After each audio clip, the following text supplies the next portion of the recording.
Imagine getting drafted before future Hall of Famers like James Harden, Stephen Curry, DeMar DeRozan, Drew Holiday, and Jeff Teague, and then being remembered as one of the biggest busts in NBA history. That's the story of Hasheem Thabeet. But here's the thing. If you were an NBA scout in 2009, there's a very good chance you would have made the exact same pick. This series isn't about making excuses for busts.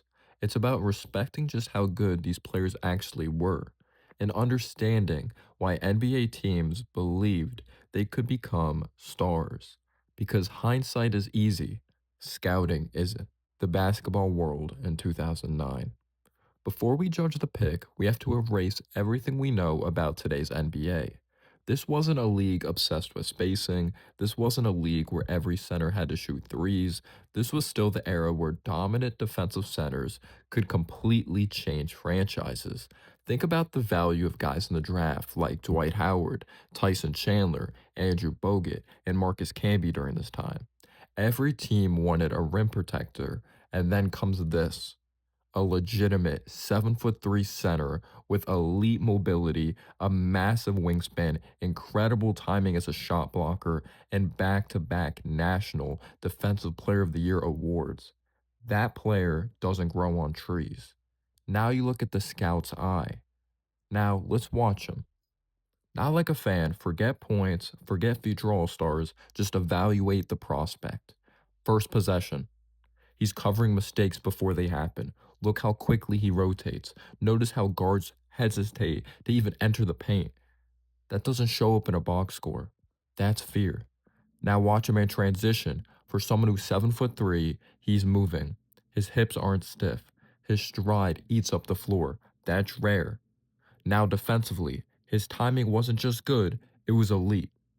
He averaged over 4 blocks per game at UConn without constantly fouling. He anchored one of the nation's best defenses and was the backbone of a Final Four team. As a scout, that's exactly what you're betting on and what NBA teams thought they could build. This is where fans usually get it wrong. Teams weren't drafting the finished player, they were drafting the projection. Here's what executives believed. If he's already this dominant defensively, what happens when NBA coaches teach him real post moves? What if he develops a reliable hook shot? What if he adds strength? What if the offense catches up to the defense? Those weren't crazy questions. Remember, Thabeet didn't grow up playing basketball his whole life. He started later than most elite prospects and still improved dramatically every single season at UConn. That year over year growth convinced teams there was even more upside left. Development wasn't a dream, it had already happened. But here's the confusing part. Here's where things get interesting.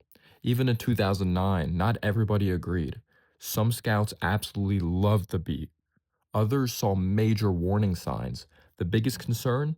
His offensive feel. He looked mechanical with the ball. He didn't naturally read double teams.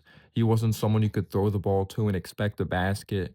Some evaluators also questioned his rebounding motor because despite his size, he wasn't always as physically dominant as you'd expect against stronger players.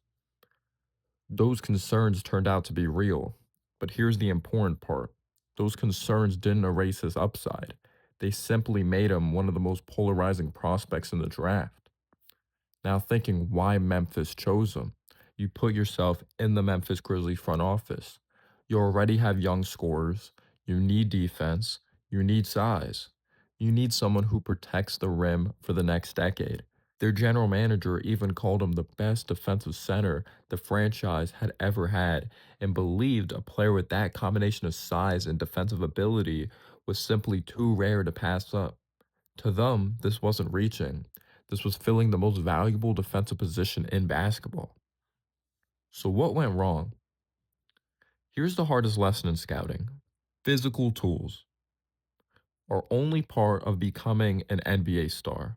The NBA exposed everything that college couldn't.